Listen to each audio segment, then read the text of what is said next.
अपनी तस्मीन मैम, और मैम आ गई है आज बायोलॉजी का सेकंड लास्ट चैप्टर लेकर, आवर इन्वायरमेंट। ठीक है बच्चा, हमारी पूरी बायोलॉजी खत्म होने वाली बेटा। इसके बाद एक और चैप्टर आएगा लाइफ प्रोसेस, और मैंने आपकी पूरी बायोलॉजी फिनिश कर दी है बेटा। और ऐसे ही हम लोग का आएगा नेक्स्ट कल केमिस्ट्री का एक और चैप्टर बेटा, जिससे हमारी केमिस्ट्री भी फिनिश हो जाएगी। ठीक है बच्चा, तो मैम ने कर दिया अपना प्रॉमिस पूरा। वन शॉर्ट सीरीज के अंदर पूरा बायोलॉजी और केमिस्ट्री का क्लास 10th का सिलेबस मैम ने खत्म कर दिया है। ठीक है बच्चा, तो आप मैम को सपोर्ट करिए, ज्यादा से ज्यादा मैम की वीडियो को स्प्रेड करिए, इससे और भी बच्चों को हेल्प मिल सके। ठीक है बच्चा, और मैम के चैनल को सब्सक्राइब करिए, वीडियो को लाइक करिए, जितना मैम से हो पाएगा मैम आपको सपोर्ट करेगी बच्चा। ठीक है, आगे आने वाली क्लासेस में भी आपके लिए इसी तरीके का कंटेंट मैम लेकर आने वाली है। ठीक है बच्चा, तो आज का हमारा टॉपिक है आवर इन्वायरमेंट। ठीक है, आवर इन्वायरमेंट। अब इन्वायरमेंट क्या होता है बच्चा? ठीक है, इन्वायरमेंट होता है बेटा जो भी हमारे अराउंड है। ठीक है, जैसे मेरा अराउंड जो भी चीजें हैं वो मेरा इन्वायरमेंट है। ठीक है, अब वो लिविंग भी हो सकता है और नॉन लिविंग भी हो सकता है। ठीक है बेटा, तो इन्वायरमेंट समझ में आ गया क्या होता है बेटा इन्वायरमेंट?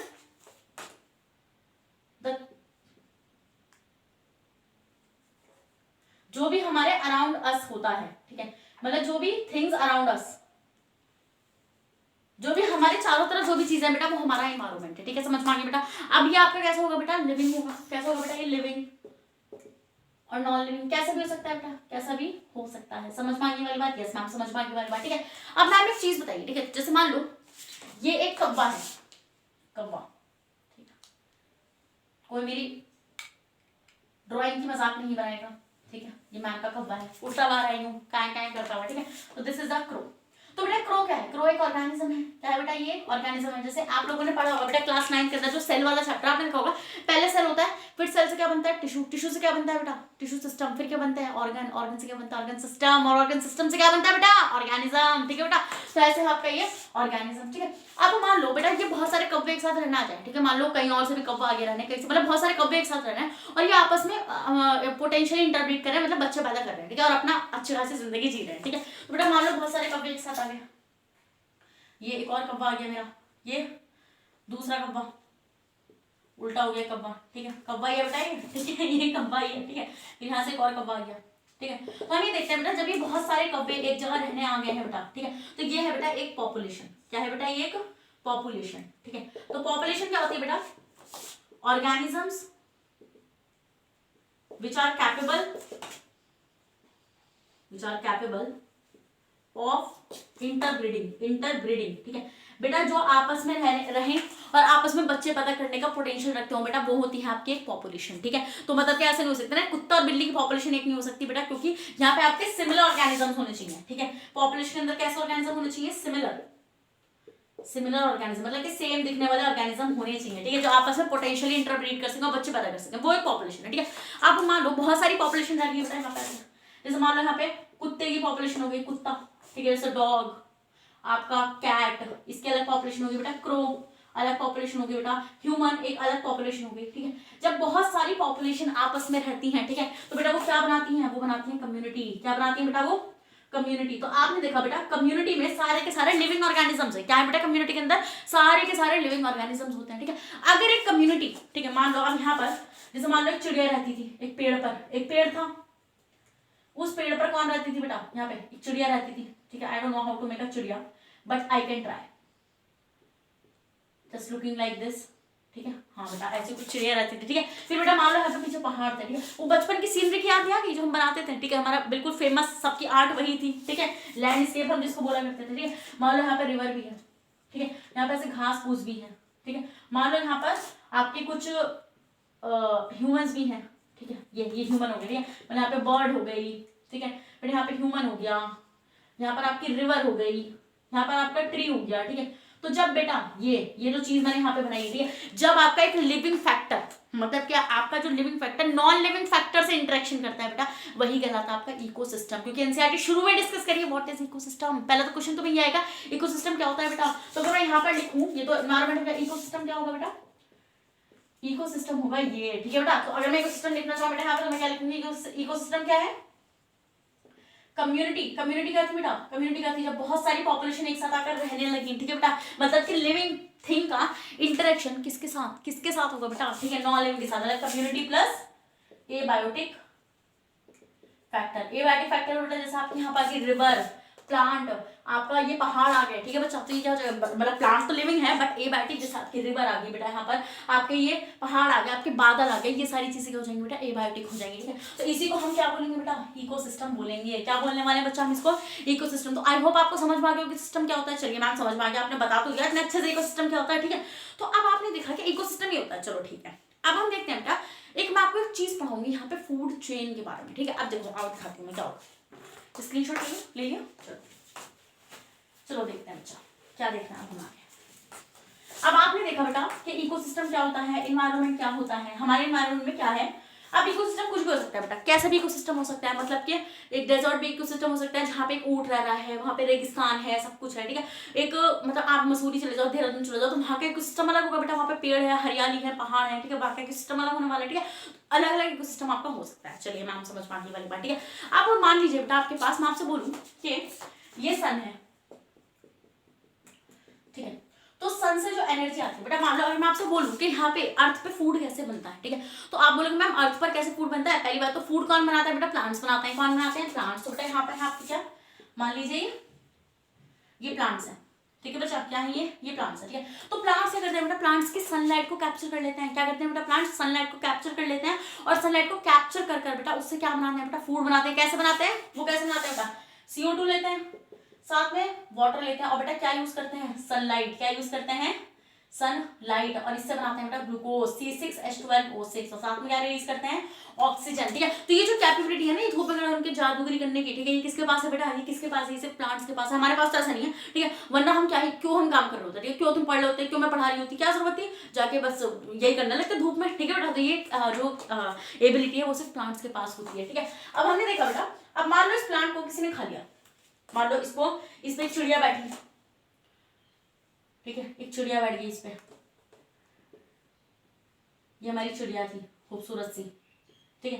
तो ये बैठ गई हमारी चिड़िया इसको, ठीक है, एक बर्ड ने इसको खा लिया। अब इस बर्ड को बेटा एक वुल्फ ने खा लिया, वुल्फ। अब मैं वुल्फ तो बना नहीं सकती ना, यहाँ पे बेटा भेड़िया बनाऊंगी क्या, ठीक है। फिर इसको, इस वुल्फ को मान लो एक लॉयन ने खा लिया, ठीक है। चलो समझ मारिए बात, चलिए मैम ठीक है समझ मारिए कि सनलाइट कैप्चर करी प्लांट्स ने खाना बनाया। अब उस प्लांट को किसी और ने खाया, उस प्लांट से आगे किसी और ने, मतलब ऐसे एनर्जी पास हो गई, ठीक है। एनर्जी क्या बेटा, देखो सनलाइट का सिर्फ 50%, मतलब कि जो भी, तो प्लांट ना पूरी सनलाइट कैप्चर नहीं कर सकते बेटा, ठीक है। प्लांट सिर्फ क्या कैप्चर कर सकते हैं बेटा, प्लांट कर सकते हैं पार को कैप्चर, पार।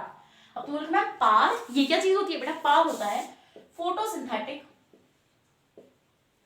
Active region. क्या होता है बेटा, पार फोटोसिंथेटिक एक्टिव रीजन, ठीक है। इसी को सिर्फ प्लांट्स कैप्चर कर सकते हैं, और ये कितना होता है बेटा, टोटल सनलाइट का सिर्फ 50% ये होता है बेटा। कितना होता है total, 50%, less than 50% of total sunlight, ठीक है। इस पार का भी सिर्फ 2 से लेकर 10% पार्ट ही प्लांट यूज कर सकता है बेटा, ठीक है। तो plants use only 2 to 10% of this पार, ठीक है बेटा। तो पार का सिर्फ 2 से लेकर 10% रीजन ही बेटा कौन यूज कर सकता है, प्लांट यूज कर सकता है बेटा। समझ में आ गई मेरी बात, यस मैम समझ में आ गई, ठीक है। अब बेटा मान लीजिए इसकी एनर्जी प्लांट मिली, अब प्लांट को खाया किसने, बर्ड ने किसको खाया, बोलना, ठीक है। पहली बात जो आपका एनर्जी सोर्स है, ठीक है बेटा, तो एनर्जी सोर्स क्या है बेटा आपका, यहाँ पे सन, ये क्या हो गया बेटा आपका एनर्जी सोर्स हो गया, ठीक है। अब हम ये देखेंगे बेटा, खाना ग्लूकोज किसने प्रोड्यूस करा, ठीक है, ग्लूकोज प्रोड्यूस करा बेटा प्लांट्स। तो क्या मैं प्लांट्स को बोल सकती हूँ बेटा ये प्रोड्यूसर है, ठीक है। तो बेटा प्लांट्स क्या होते हैं आपके प्रोड्यूसर, क्या होते हैं बेटा प्लांट्स आपके प्रोड्यूसर होते हैं, ठीक है। और ये जो 3 हैं बेटा, ये तीनों क्या है बेटा, कंज्यूमर है। क्या है बेटा, कंज्यूमर। तो कंज्यूमर क्या होता है बेटा, जो प्रोड्यूसर को खा रहा है। क्या होता है बेटा, कंज्यूमर जो प्रोड्यूसर को खा रहा है, ठीक है। और प्रोड्यूसर क्या होता है बेटा, प्रोड्यूसर होता है जो खाने को बना रहा है, ठीक है। खाना प्रोड्यूस कर रहा है प्रोड्यूसर, और जो प्रोड्यूसर को खा रहा है वो है बेटा कंज्यूमर, ठीक है। अब इस कंज्यूमर में कुछ भी हो सकता है, ठीक है बेटा। देखो जो प्लांट्स को खाएगा, ठीक है, वो होंगे हार्बीवोर, और जो एनिमल्स को खाएंगे बेटा वो होंगे कार्निवोर, ठीक है। अगर मैं इस बर्ड की बात करूं तो बेटा इस टाइम पर बर्ड मेरी क्या खा रही है बेटा, प्लांट खा रही है। तो क्या मैं इसको बोल सकती हूँ कि ये एक हार्बीवोर है, ये क्या है बेटा, एक हार्बीवोर। फिर ये वुल्फ इस चिड़िया को खा रही है, ठीक है, तो क्या मैं इसको बोल सकती हूँ कार्निवोर, ठीक है। और ये लॉयन इस वुल्फ को खा जाएगा, तो मैं इसको भी मैं बोलूंगी कार्निवोर। बस इतना सा डिफरेंस होगा बेटा, ये होगा प्राइमरी कार्निवोर और ये होगा बेटा टॉप कार्निवोर। टॉप कार्निवोर्स क्या होते हैं बेटा, टॉप कार्निवोर्स होते हैं जो मतलब के एक तरीके से वो सबसे ऊपर है, मतलब उनको कोई नहीं खा सकता आगे जाके, ठीक है, कोई नहीं खा पाएगा उन लोगों को आगे जाके। समझ में आने वाली बात, यस मैम समझ में आ गई, ठीक है। अब हम ये देखते हैं बेटा, आप देखो यहाँ पे ये एनर्जी फ्लो है। एनर्जी फ्लो कैसा है, पहले सन के पास एनर्जी थी, वो एनर्जी किसके पास गई बेटा, किसके पास गई, प्लांट्स के पास गई, प्लांट के पास से वो किसके पास गई एनर्जी, बर्ड के पास से कार्निवोर पर, कार्निवोर के बाद टॉप कार्निवोर पे वो एनर्जी चली गई। ठीक है, तो बेटा ये जो एनर्जी है इसी को बोलते हैं एनर्जी फ्लो। क्या बोलते हैं इसको, एनर्जी फ्लो। तो ये क्या था बेटा, एनर्जी फ्लो था। इस तरीके से एनर्जी फ्लो होती है। ठीक है बच्चा, समझ में आ गई बात, यस मैम समझ में आ गई हम लोग को एनर्जी कैसे फ्लो होती है। ठीक है, अब बेटा अब मैं यहाँ पे आपसे डिस्कस करूंगी what is a food chain. ठीक है, फूड चेन क्या होता है बेटा, फूड चेन इज समथिंग कि कोई ऑर्गेनिज्म किसी और से, मतलब किसी और के ऊपर डिपेंड है अपने फूड के लिए। ठीक है, जैसे आपने इससे स्क्रीनशॉट ले लिया, ठीक है चलिए, जैसे अगर मैं आपसे बात करूं यहाँ पर कि एक पेड़ था, क्या था बेटा, एक पेड़ था। ठीक है, ये पेड़ था, तो ये क्या है बेटा, पेड़ क्या होगा, प्रोड्यूसर। क्या होगा बेटा, पेड़ प्रोड्यूसर होगा। ठीक है, अब बेटा मान लीजिए इस पेड़ को खाया किसी डियर ने, किसने खा लिया बेटा, डियर ने खा लिया। ठीक है मैम, डियर ने खा लिया।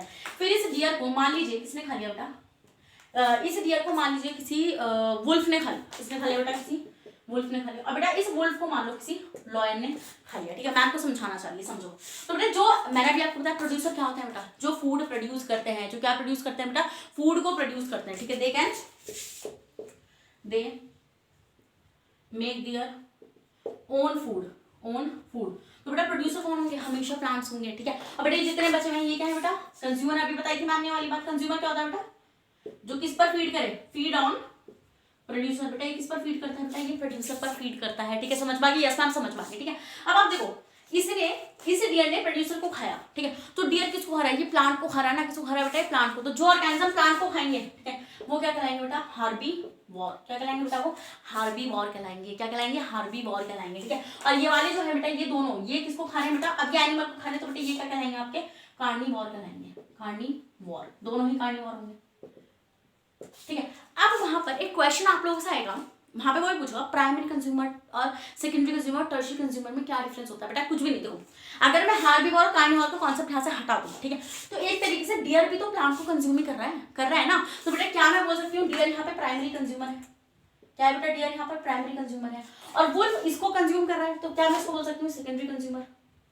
यस मैम बोल सकती हूँ। और लॉयन इसको कंज्यूम कर रहा है, तो क्या मैं इसको बोल सकती हूँ टर्शियरी कंज्यूमर। तो कंज्यूमर आपको समझ में आया, कंज्यूमर क्या होता है बेटा, जो फीड कर रहा है किस पर, प्रोड्यूसर पर। ठीक है, या फिर मतलब कि देखो इसके लिए प्रोड्यूसर हो गया, मतलब कि जो एक उस पर फीड कर रहे हैं वो कंज्यूमर्स हैं। ठीक है बच्चा, समझ में आ गई वाली बात, फीड्स ऑन प्रोड्यूसर। ठीक है, अब हम ये देखेंगे बेटा, हाँ कार्निवोर मतलब कि फीड्स ऑन प्रोड्यूसर नहीं, कंज्यूमर को आप ऐसे लिख सकते हो कि जो ऑर्गेनिजम्स को खा रहा है, मतलब ऑर्गेनिज्म को खा रहा है। ठीक है, किसी न किसी ऑर्गेनिज्म पर फीड कर रहा है। ठीक है, फीड ऑन ऑर्गेनिज्म। और हार्बीवोर क्या है बेटा, जो किस पर फीड कर रहा है बेटा, जो प्रोड्यूसर पर फीड कर रहा है। ठीक है, हार्बीवोर क्या होगा बेटा, herbivore feed on the producer, किस पर फीड कर रहा है बेटा, प्रोड्यूसर पर। और कार्निवोर क्या होगा बेटा यहाँ पे, कार्निवोर होगा बेटा जो किस पर फीड करेगा, फीड ऑन द हार्बीवोर। किस पर फीड करेगा बेटा, वो हार्बीवोर पर फीड करेगा। यस मैम समझ में गया। एक टर्म आप बहुत सुनते हैं ओमनीवोर्स, ओमनीवोर्स क्या होते हैं। ठीक है, ओमनीवोर्स क्या होता है बेटा, जो प्लांट्स को भी फीड कर जाते हैं। ठीक है, और जो एनिमल्स को भी खा लेते हैं। ठीक है, मतलब कि दोनों से हम लोग ह्यूमंस क्या होते हैं बेटा, ह्यूमंस प्लांट पे फीड करते हैं बेटा, ह्यूमंस किस पर फीड करते हैं बेटा, ह्यूमंस हम लोग एनिमल्स को भी खा लेते हैं। ठीक है, तो हम ये देखेंगे बेटा, feed on both plants and animals, plants and animals. तो वी आर ओमनीवोर्स। क्या है बेटा, हम लोग ओमनीवोर्स हैं। जैसे एग्जाम्पल ह्यूमन, एग्जाम्पल में क्या आ जाएगा बेटा, आपका ह्यूमन आ जाएगा। ठीक है, तो आपके वाले कॉन्सेप्ट क्लियर हो गया, हार्बीवोर क्या होता है, कंज्यूमर क्या होता है बेटा, आपका कार्निवोर क्या होता है। ठीक है, और आपका ये प्रोड्यूसर क्या होता है। ठीक है, ये सब कुछ कॉन्सेप्ट क्लियर हो गया। यस मैम, कॉन्सेप्ट वाला हमारा क्लियर हो गया। ठीक है, तो अब फूड चेन क्या थी। ठीक है, तो इसने इसको खाया, ठीक है, इसने फिर इसको खाया, और फिर इसने इसको खाया। ठीक है, तो यही है आपकी फूड चेन। क्या है बेटा, ये आपकी फूड चेन है। तो फूड चेन क्या है बेटा, एक ऑर्गेनिज्म दूसरे ऑर्गेनिज्म को फीड कर रहा है। ठीक है, फॉर गेनिंग द एनर्जी, क्या लेने के लिए बेटा, एनर्जी लेने के लिए। ठीक है, तो समझ में आया बेटा फूड चेन क्या होगा आपका। तो ये है फूड चेन आपका। अगर आप डिफरेंट फूड चेन्स को आपस में जोड़ देते हैं बेटा, तो वो बन जाता है आपका फूड वेब। क्या बन जाता है बेटा, वो आपका फूड वेब बन जाता है। ठीक है, तो अगर मैं यहाँ पे लिखना चाहूँ, स्क्रीनशॉट ले लो, ले लिया। ठीक, आगे बढ़ रहे हैं। तो हम यहाँ पे देखेंगे बेटा, अगर आप डिफरेंट फूड चेन्स को बोला जाता है यहाँ पे फूड वेब। तो फूड वेब क्या है, the interconnecting of different food chains।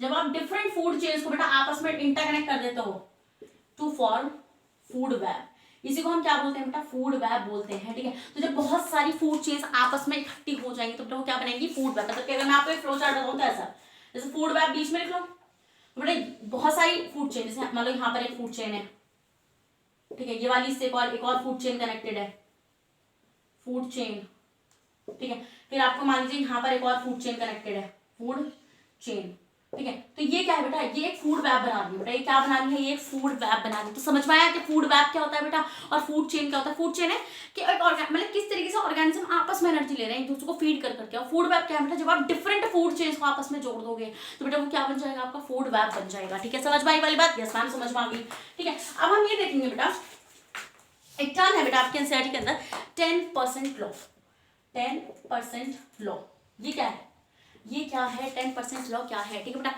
10% law है वो ये बोलता है, देखो अभी आपने एक चीज नोटिस करी कि जो सनलाइट आ रही है उसका सिर्फ लेस देन 50% ऑफ पार्ट हमारा प्लांट ले रहा है ना, मानते हो ना इस बात को, ठीक है। और उसमें से जो लेता है उसको बोलते हैं हम लोग पार, फोटोसिंथेटिक एक्टिव रीजन, और उसमें से भी उस पार का भी सिर्फ वो 2 से लेकर 10% इस्तेमाल कर पा रहा है, ठीक है। तो सारी एनर्जी वेस्ट जा रही है, ठीक है।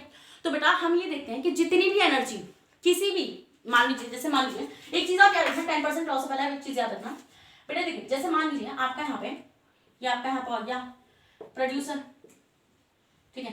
प्रोड्यूसर से यहाँ पर आ गया बेटा आपका, यहाँ पे कौन आएगा बेटा, प्रोड्यूसर के बाद यहाँ पे आएगा कंज्यूमर। कौन सा कंज्यूमर आएगा बेटा, प्राइमरी आएगा ना, क्योंकि जो प्रोड्यूसर पर फीड करेगा।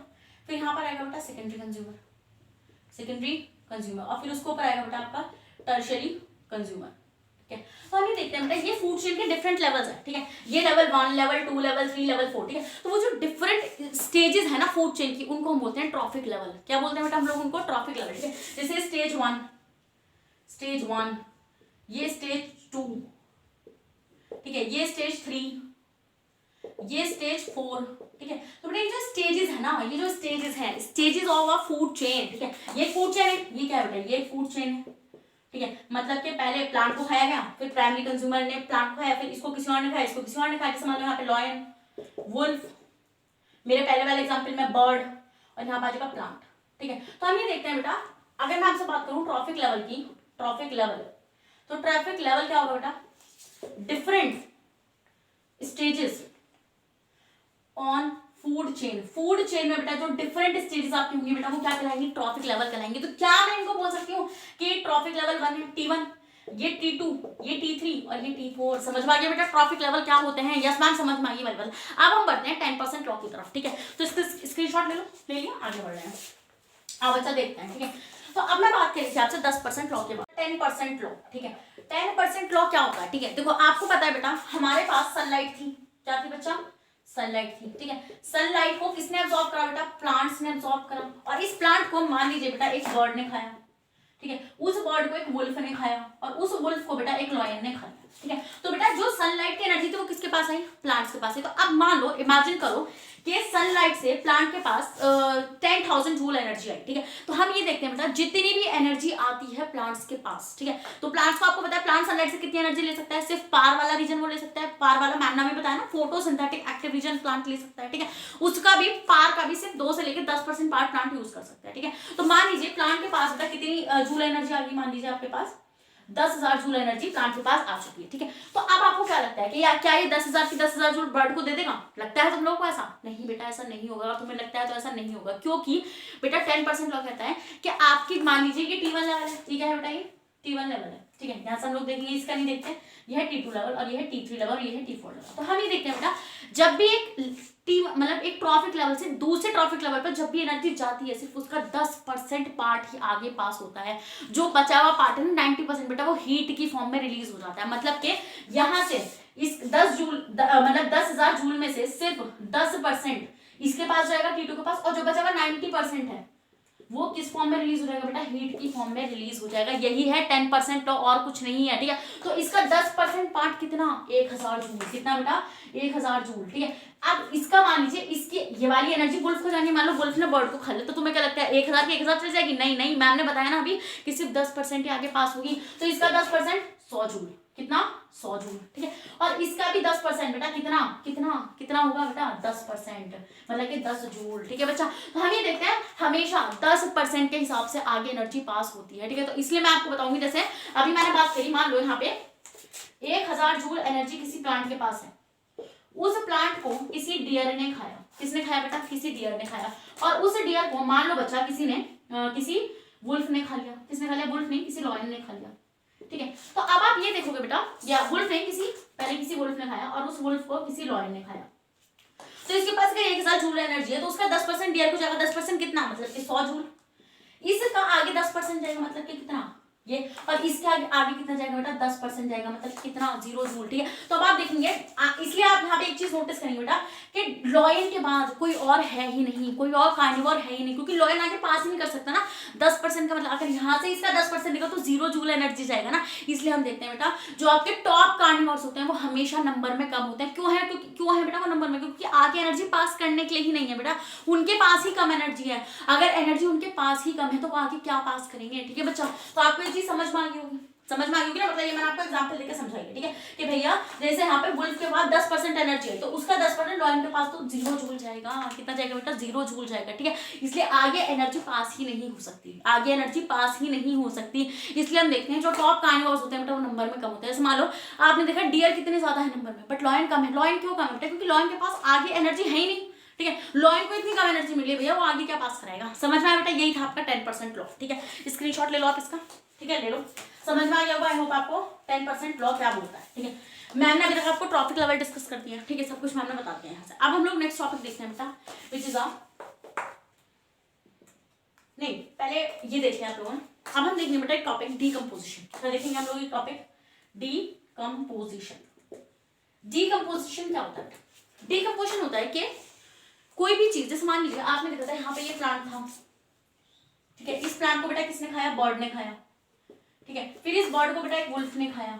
ठीक है, और इस वुल्फ को एक लॉयन ने खाया। तो बोलेगा मैम आप तो इसके पीछे पड़ गई हो। ठीक है, हाँ बेटा मैं पड़ गई हूँ इसके पीछे। ठीक है, तो अब मान लो बेटा जरूरी थोड़ी है सारा का सारा प्लांट बर्ड खा लेगी, मरेगा भी ना प्लांट, खुद की डेथ भी तो मरेगा। ठीक है, तो हमने देखा यहाँ पे मान लो मर गया, डाई, डेड प्लांट, ये पड़ा है यहाँ पे। मान लो मैं पत्तियों की फॉर्म में दिखा रही हूँ तुम लोग को, ये मर गया, पेड़ हमारा पड़ा है। ठीक है, फिर बर्ड भी मर गई, मान लो चिड़िया मर गई, लो चिड़िया मर गई, डेड चिड़िया, डेड बर्ड। फिर बेटा कुछ वुल्फ भी मरेंगी, कुछ वुल्फ भी डाई होंगे, वुल्फ डेड। सारे वुल्फ तो लॉयन नहीं खा लेगा ना, खा लेगा सारे लॉयन नहीं। और लायन तो बेटा लायन को तो कोई खा नहीं सकती। अभी आपने सीखा 10% लॉ के हिसाब से कि लॉयन के पास एनर्जी नहीं आगे देने के लिए, तो इसलिए लॉयन को कोई खा नहीं सकता। तो बेटा लॉयन तो अपनी मौत ही मरेगा, लॉयन डेड। ठीक है, तो हम ये देखेंगे बेटा कुछ ऐसे ऑर्गेनिजम्स होंगे, कुछ ऐसे ऑर्गेनिजम्स होंगे बेटा जो इनकी डेड बॉडीज को क्या कर देंगे बेटा? छोटे छोटे टुकड़ों में तोड़ देंगे। ठीक है, किसमें तोड़ देंगे बेटा? स्मॉल फ्रेगमेंट्स में तोड़ देंगे, और इस स्मॉल फ्रेगमेंट को इस लायक बना देंगे कि प्लांट इसको एब्जॉर्ब कर दे। मतलब कि इसको एक मिनरल सॉल्युबल पार्ट बना देंगे जिसको कौन एब्जॉर्ब कर सके? वापस से प्लांट एब्जॉर्ब कर ले। ठीक है बेटा, ये जो है ना, ये जो ऑर्गेनिज्म है जो इसको इस तरीके से कन्वर्ट कर रहे हैं। ठीक है बेटा, हम उनको बोलते हैं बेटा डेट्रेटिव वॉल। एक बार बेटा मैं मार्कर चेंज कर लूं तो हम यहाँ क्या बोलेंगे बेटा? पहली बात तो ये जो सड़ा हुआ डेड मटीरियल बेटा, इसको हम बोलते हैं डेट्राइटस। क्या बोलते हैं हम इसको? डेट्राइटस। तो डेट्राइटस क्या होता है बेटा? वेस्ट ऑर्गेनिक मटीरियल जो कैसा है? डेड है। कैसा है बेटा? डेड है। डेड और डिकेइंग जो है बेटा वो डेट्राइटस है। ठीक है, अब इसको जो ये इस फॉर्म में कन्वर्ट कर रहा है बेटा, इस फॉर्म में, मतलब कि मिनरल सॉल्युबल पार्ट, मतलब कि जो प्लांट जो है इसको ले सके। ठीक है, प्लांट इसको क्या कर सके? एब्जॉर्ब कर सके। आप इसको ले सकते हैं मिनरल एब्जॉर्बल पार्ट। ठीक है बेटा, तो इसको जो करते हैं बेटा इनको बोलते हैं डेट्राइटिवोर्स। ठीक है, जैसे आपके अर्थवॉर्म हो गया। अर्थवॉर्म क्या करता है बेटा? इनको छोटे छोटे टुकड़ों में तोड़ देगा, फिर उनके ऊपर बेटा कुछ बैक्टीरिया और कुछ फंजाई अटैक करेंगे बेटा, और इसको बिल्कुल सड़ा गला देंगे। ठीक है, और उसको इस फॉर्म में कन्वर्ट कर देंगे कि प्लांट उसको मिनरल की फॉर्म में एब्जॉर्ब कर ले। ठीक है बेटा, इसी प्रोसेस को इसको सड़ा गलाकर इतने पार्ट में लेकर आना, इसी को बोलते हैं बेटा डीकम्पोजिशन। क्या बोलते हैं हम इसको? डीकम्पोजिशन। तो डीकम्पोजिशन क्या होता है? उस डेड और डिकेइंग मैटर को इस पार्ट तक ले जाना कि उसको प्लांट एब्जॉर्ब कर ले। इसी मैकेनिज्म को क्या बोलते हैं बेटा? डीकम्पोजिशन बोलते हैं। समझ में आ गई वाली बात? यस मैम समझ में आ गई। आगे बढ़ जाओ, चलो ले ले स्क्रीनशॉट बच्चा। ठीक है, आगे बढ़ते हैं। अब हम देखते हैं बेटा हमारा next topic which is a biomagnification. क्या देखेंगे बच्चा हम लोग? बायोमैग्निफिकेशन देखेंगे। बायोमैग्निफिकेशन क्या होता है? बायोमैग्निफिकेशन क्या होता है? और देखते हैं तो क्या होता है। ठीक है, देखो दो टाइप के सब्सटेंस हमें नेचर में मिलते हैं। ठीक है। एक होते हैं बायोडिग्रेडेबल और एक होते हैं नॉन बायोडिग्रेडेबल। बायोडिग्रेडेबल होते हैं जो नेचुरल तरीके से डिकम्पोज करे जा सकते हैं, ठीक है। और नॉन बायोडिग्रेडेबल होते हैं मतलब जिनको डिकम्पोज नहीं करा जा सकता, ठीक है, उनको नहीं ब्रेक करा जा सकता, उनको वो एज इट इज ही रहते हैं जैसे नेचर में होता है। जैसे प्लास्टिक नॉन बायोडिग्रेडेबल है। अगर मैं बायोडिग्रेडेबल की बात करूँ, जैसे कॉटन हो गया आपका बेटा, जूट हो गया, ठीक है, ये पेपर हो गया, ये सब कुछ आपका बायोडिग्रेडेबल है। तो अगर मैं यहाँ पे लिखूँ बायोडिग्रेडेबल और नॉन बायोडिग्रेडेबल, तो बेटा क्या डिफरेंस होगा? बेटा डिफरेंस क्या होगा इनके बीच में, ठीक है। ये कैसे है? ये डिकम्पोजेबल है, डिकम्पोजेबल है बेटा ये। और ये कैसे है बेटा? नॉन डिकम्पोजेबल है, नॉन डिकम्पोजेबल। मतलब कि आप इसको डिकम्पोज कर सकते हो बेटा, बट आप इसको डिकम्पोज नहीं कर सकते। समझ में आने वाली बात? यस मैम समझ गए। अगर किसी ऑर्गेनिज्म के अंदर नॉन बायोडिग्रेडेबल वेस्ट इंक्रीज होने लगे, ठीक है, और वो एक ट्रॉफिक लेवल से दूसरे ट्रॉफिक लेवल में जाने लगे, इसी को बोलते हैं बायोमैग्निफिकेशन। क्या बोलते हैं? बायोमैग्निफिकेशन। जैसे मान लीजिए ये वाटर है, ये क्या है? ये वाटर है। इस वाटर में मान लीजिए बेटा बहुत सारे ऑर्गेनिजम्स रहते हैं और बाहर से इंडस्ट्रीज लगी हुई हैं, इंडस्ट्रीज यहाँ पे लगी हुई हैं। तो उन इंडस्ट्रीज से बेटा बहुत सारी नॉन बायोडिग्रेडेबल चीज आ रही है, बहुत सारे ऐसे केमिकल्स आ रहे हैं बेटा जो हार्मफुल है हमारी हेल्थ के लिए, ठीक है। तो हम ही देखते हैं बेटा यहाँ से कुछ आएंगे, जैसे मान लो यहाँ से आपका डीडीटी आ गया। डीडीटी एक तरीके का पेस्टिसाइड होता है बेटा, ठीक है। मान लीजिए मर्क्यूरी आ गया वाटर के अंदर। अब बेटा वाटर में बहुत सारे ऑर्गेनिजम्स रहने, जैसे मान लीजिए वाटर पूरा है ये, ठीक है, ये आ गया। तो मान लीजिए बेटा यहाँ पे ऐसे छोटे छोटे ऑर्गेनिजम्स फिर रहे हैं, इनको बोलते हैं बेटा जू प्लैंक्टॉन्स। क्या बोलते हैं इनको? जू प्लैंक्टॉन्स। जू प्लैंक्टॉन्स क्या होता है बेटा? ये लिविंग ऑर्गेनिजम्स हैं, लिविंग ऑर्गेनिजम्स हैं जो बेटा क्या खा रहे हैं, मतलब कि छोटी छोटी चीजों पे फीड करते फिरते हैं, ठीक है बेटा। तो ये मान लीजिए ये इसको फीड कर गए, इमेजिन करो ये इसको फीड कर गए, इन्होंने इसको खा लिया। अब बेटा इसे जू प्लैंक्टॉन्स को कौन खाती है बेटा? इसको फिशेस खाती हैं, स्मॉल छोटी छोटी फिशेस जो होती हैं वो इसको खा गई। तो हमने देखा बेटा ये जो मरकरी है, ये जो मरकरी है ये किसके अंदर चली गई? जू प्लैंक्टॉन के अंदर चली गई। अब ये जू प्लैंक्टॉन के अंदर भी मरकरी है। अब बेटा जब इसको किसी स्मॉल फिश ने खाया तो वो स्मॉल फिश के अंदर भी चली गई। क्या चली गई? मरकरी डीडीटी स्मॉल फिश के अंदर भी आ गया, ठीक है। अब मान लो इस स्मॉल फिश को किसी बड़ी फिश ने खा लिया, लार्ज फिश ने खा लिया बेटा इसको, ठीक है। चलो लार्ज फिश ने खा लिया, तो ये वाली चीज इसके अंदर भी चली गई, मतलब ये सब चीजें पास हो जाती है। मतलब इसके पास भी मरकरी है और डीडीटी है, जो भी हूँ, इसके पास भी मर्क्यूरी और डीडीटी है, और इसके पास भी मर्क्यूरी और डीडीटी है। एग्जांपल के फॉर्म में मैं आपको बता रही हूँ, ठीक है। तो ये बेटा ये मर्क्यूरी और डीडीटी जो है बेटा ये नॉन बायोडिग्रेडेबल है, मतलब कि ये नेचर के द्वारा डिकम्पोज नहीं करा जा सकता, मतलब आप इनको तोड़कर इस फॉर्म में नहीं ला सकते कि वापस से इनका इस्तेमाल हो सके, ठीक है। चलिए इस बार अब मान लो इसे आकर किसी बर्ड ने खा लिया। कौन सी? फिश ईटिंग बर्ड ने, फिश ईटिंग बर्ड ने मान लो इसको खा लिया, ठीक है। तो बेटा जिसने भी खाया इसको तो उसके साथ क्या होगा? उस बर्ड के साथ वो कितना बुरा होगा बेटा, ठीक है। पहली बात तो इनकी भी डेथ होने लगेगी, क्योंकि भैया वेस्ट वो मतलब टॉक्सिसिटी है, वो तो टॉक्सिक है, वो तो इनकी भी डेथ होगी, ठीक है। इस बर्ड के साथ क्या होगा बेटा? इसके जो एग्स होंगे, ठीक है, उनकी जो शेल होगी, जैसे मान लो ये अंडे हैं, इसकी जो शेल है ना बेटा ये जो शेल है इसकी, ये शेल ब्रेक हो जाएगी बेटा। क्या हो जाएगी? ये ब्रेक हो जाएगी, मतलब बच्चा बनने से पहले ही ये शेल ब्रेक हो जाएगी, जिसकी वजह से इसके बच्चे ही नहीं बन पाएंगे आगे, इसके अंडे ही नहीं बन पाएंगे, ठीक है बच्चा। तो ये इनका इम्पैक्ट होता है, ठीक है। इस पूरे मैकेनिज्म को, मतलब इस नॉन बायोडिग्रेडेबल का आगे पास होना, इसी को बोलते हैं बायोमैग्निफिकेशन। तो अगर मैं लिखना चाहूँ तो मैं क्या लिख सकती हूँ? Increase the industrial toxicity in the organism, या फिर इंडस्ट्रियल टॉक्सिसिटी को आप लिख सकते हैं इंक्रीज दी नॉन बायोडिग्रेडेबल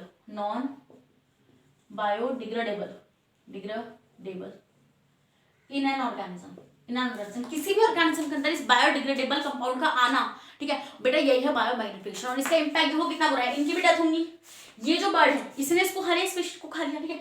उसके जो अंडे होंगे उनके अंडों की शेल्स टूट जाएंगी बेटा, जिसकी वजह से आज उनके बच्चे नहीं पैदा हो पाएंगे। समझ पाएंगे वाली बात बेटा, यही है बायोमैग्निफिकेशन। आप इसका स्क्रीनशॉट ले लो, फिर बढ़ना बेटा हम लोग नेक्स्ट टॉपिक की तरफ अपना ले लो बच्चा जल्दी से। आई होप बच्चा आपने इसका स्क्रीनशॉट ले लिया होगा। अब हम बढ़ते हैं बेटा नेक्स्ट टॉपिक की तरफ, विच इज ओजोन डिप्लीशन। क्या बढ़ते हैं? ओजोन डिप्लीशन को देखते हैं बेटा। बहुत इजी टॉपिक है, कुछ बच्चों को समझ में नहीं आता, बट मैम समझाएगी तो पूरी तरीके से समझ में आ जाएगा, ठीक है बच्चा। नेक्स्ट आता है ओजोन डिप्लीशन। देखो ओजोन डिप्लीशन का मतलब क्या होता है, डिप्लीट होता है किसी भी चीज का पतला होना। तो कुछ बच्चों को लगता है कि हमारे उसमें मतलब जो अर्थ के ऊपर जो लेयर है उसमें छेद हो गया इतना बड़ा, ठीक है, और वहां से ओजोन आ रही है, मतलब कि यूवी रेज आ रही है। बेटा ऐसा नहीं होता है। डिप्लीट का मतलब होता है वो लेयर पहले ऐसी थी, अब वो यूं हो गई है, ऐसे बैठ चुकी है, ऐसी थी अब पतली हो चुकी है। अब पतली होने की वजह से क्या हो रहा है बेटा, उसमें से इस तरीके से यूवी रेस पास हो रही है, ठीक है। तो ये बड़ी दिक्कत की बात है, क्योंकि यूवी रेस बेटा बहुत हार्मफुल होती है। क्यों? क्योंकि वो हमें स्किन कैंसर कॉज करती हैं, हमें कैटरेक्ट नाम की बीमारी, मतलब हमें स्नो ब्लाइंडनेस हो जाती है, ठीक है। हमारे डीएनए में म्यूटेशन लाके वो बहुत सारी बीमारी हमें कॉज कर देती है। स्किन कैंसर मेजर वाला आपको क्या हो जाता है, रीजन हो जाता है यूवी रेस का, ठीक है। तो हम यहाँ पे देखते हैं बेटा, जैसे मान लीजिए ये हमारी अर्थ है, क्या बच्चा है, हमारी अर्थ है।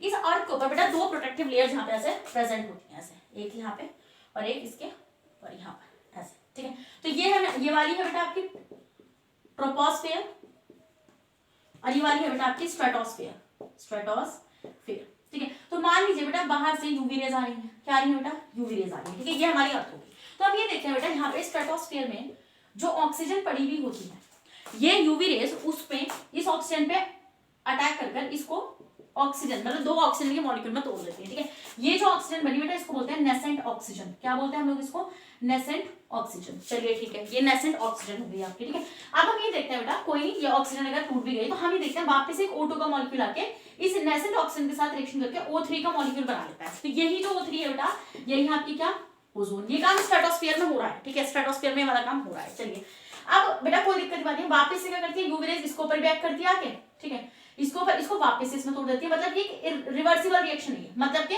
पहले O2 नेसेंट ऑक्सीजन के साथ मिलकर O3 बनाता है, फिर O3 पे वापस से ओजोन एक्ट करके उसको किस में कन्वर्ट कर देती है बेटा, O2 और O में कन्वर्ट कर देती है, ठीक है। तो कोई दिक्कत की बात नहीं है, यहाँ पे ये इनका आपस का मसला चलता रहता है यूवी रेज का। इसका हम बोलते हैं चल भैया कोई नहीं, टूट रहा है तो बन भी तो रहा है, अगर O3 टूट भी रही है तो बन भी तो रही है वापस से, कोई दिक्कत नहीं, ठीक है।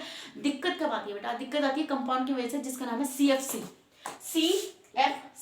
ये है क्लोरोफ्लोरोकार्बन। बेटा ये क्या करता है क्लोरोफ्लोरोकार्बन, बेटा पहली बात तो मिलता है किसमें, फाउंड इन, बेटा हमारे घर में जो रेफ्रिजरेटर्स है इसमें क्लोरोफ्लोरोकार्बन यूज करा जाता है। क्लोरोफ्लोरोकार्बन एक बहुत हार्मफुल केमिकल होता है, ठीक है। हमारे एसी में, ये जो हमारे एयर कंडीशनर्स लगे हुए हैं, इनमें भी क्लोरोफ्लोरोकार्बन पाया जाता है, विच इज वेरी हार्मफुल, ठीक है। क्यों, ये बता दीजिए, found in fridge and ACs, इनमें सब में पाए जाते हैं। क्यों बेटा, क्योंकि ये ना CFC जो है ये क्या करता है, देखो मैं इसकी रिएक्शन तुम्हें यहाँ दिखाती हूँ। देखो एक तो इस O3 को कौन तोड़ रहा था बेटा, इस O3 को यूवी रेज भी तोड़ ली थी, किसमें,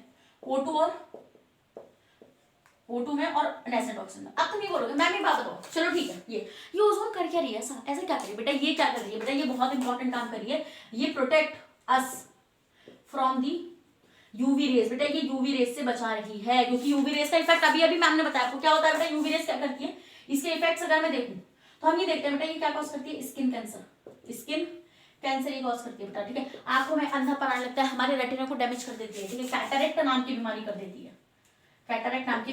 है, ठीक है। तो ये अगर ये ऐसे ऐसी हरकतें करिए तो भैया ये तो बहुत हार्मफुल है। तो बेटा O3 इसको रोकता है, ठीक है, यूवी रेज एंटर नहीं होने देता वो अर्थ के एनवायरनमेंट के अंदर, ठीक है। चलिए मैम समझ गई। अगर ये O3 टूटेगी तो दिक्कत आ जाएगी। दिक्कत क्या है बेटा, ये ओजोन की जो लेयर थी यूं, अब ये यूं हो रही है, ऐसे थी, अब ये ऐसे हो रही है, ठीक है। तो दिक्कत तो आ रही है, क्योंकि यूवी रेज की एंट्री, अब देखो पहले मोटी थी तो यूवी रेज जल्दी से नहीं आ पाती थी, अब पतली होगी तो यूवी रेज ना अब इजीली एंटर कर जाती है, ठीक है। तो बेटा दिक्कत तो बहुत ज्यादा है, ठीक है। तो हम ये देखते हैं बेटा, ये पहले तो यूवी रेज सिर्फ O3 को तोड़ दी थी, तो कोई नहीं, इनका आपस का मसला था, पहले O3 अगर ये तोड़ती भी थी O3 को, यूवी रेज आके तो वापस से O3 बन जाती थी, ठीक है। बट अब कौन आ गया बेटा, अब आ गया क्लोरोफ्लोरोकार्बन से बेटा Cl क्या होता है बेटा, ये एक फ्री रेडिकल है, ये एक फ्री रेडिकल है बेटा, जो क्या कर रहा है बेटा, जो और जाकर O3 को भी तोड़ रहा है, मतलब ये दोनों ही क्या काम कर रहे हैं बेटा, ये O3 को हार्म पहुंचा रहे हैं, ठीक है। जिसकी वजह से अब दिक्कत कहां पर आ रही है बेटा, अब ओजोन पहले तो क्या था, टूट रही थी, बन रही थी, अब बेटा दो चीजें लग चुकी हैं, दो चीजें मतलब कि पहले दो बंदे थे, अब एक और तीसरा बंदा आ चुका है बेटा, ठीक है। तीसरा बंदे के आने से प्रॉब्लम्स क्रिएट होनी शुरू हो गई है, ठीक है।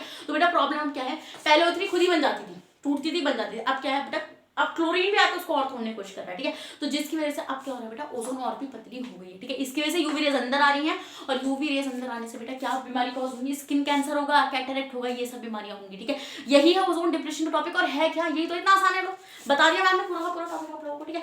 आप लोग इससे स्क्रीनशॉट ले लो, फिर हम बढ़ते हैं लास्ट टॉपिक की तरफ, और भाई पे अपना चैप्टर खत्म कर देंगे। ले लो बेटा इसका स्क्रीनशॉट, आई होप बच्चा आपने इसका स्क्रीनशॉट ले लोगा। अब हम बढ़ते हैं हमारे लास्ट टॉपिक की तरफ, which is a waste management. किसकी तरफ बढ़ते हैं बेटा, नेक्स्ट टॉपिक वेस्ट मैनेजमेंट। आओ देखते हैं बेटा वेस्ट मैनेजमेंट क्या होता है।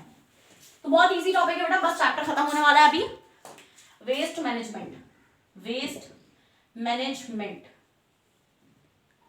तो वेस्ट मैनेजमेंट क्या होता है, ठीक है, देखो जो भी हम लोग वेस्ट प्रोड्यूस कर रहे हैं, हम दो टाइप के वेस्ट प्रोड्यूस करते हैं, ठीक है। एक होता है बेटा बायोडिग्रेडेबल, यहाँ लिखते हो बेटा साइड में थोड़ा सा, बायोडिग्रेडेबल, और एक होता है बेटा नॉन बायोडिग्रेडेबल।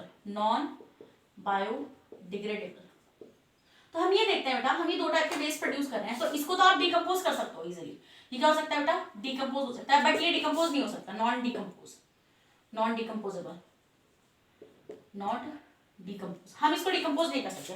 तो दिक्कत आ जाएगी बेटा, आप कैसे वेस्ट को आप मैनेज करो, मतलब जितना आप कचरा ये प्रोड्यूस करो बेटा उसको रोको, ठीक है, क्योंकि इससे हम लोग क्या कर रहे हैं बेटा, हम अर्थ के एनवायरमेंट को क्या कर रहे हैं बेटा, हार्म कर रहे हैं, ठीक है। तो अगर आप नेचर के साथ, नेचर के अगेंस्ट जाओगे तो बेटा नेचर भी आपको खत्म कर देगा, ठीक है। नेचर बिल्कुल भी नहीं रुकेगा अगर आप नेचर के खिलाफ जाओगे, ठीक है बेटा। तो बस नेचर की कैरिंग कैपेसिटी है, मतलब कि वो कितनी देर तक आपको बर्दाश्त कर सकता है। तो आप कैसे अपने आप को बचा सकते हैं नेचर के उस प्रकोप से, तो बेटा आप वेस्ट को मतलब अगर आप वेस्ट आप प्रोड्यूस भी कर रहे हैं तो उसको मैनेजमेंट करना सीखो। तो कैसे, पहला रूल है, पहला मतलब जो आपको मतलब कि एक मेथड है, सेग्रीगेशन ऑफ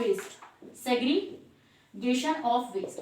बेटा आप वेस्ट को अलग कर दीजिए, अलग मतलब कि आप बायोडिग्रेडेबल और नॉन बायोडिग्रेडेबल को अलग कर दीजिए। जैसे मान लीजिए यहाँ पे जैसे प्लास्टिक हो गया, आपका पॉलीथीन्स हो गई, बेटा इनको आप अलग कर दिए, क्या कर दीजिए बेटा आप इसको पॉलीथीन्स को। जैसे यहाँ पे आपका वेजिटेबल हो गया, वेजिटेबल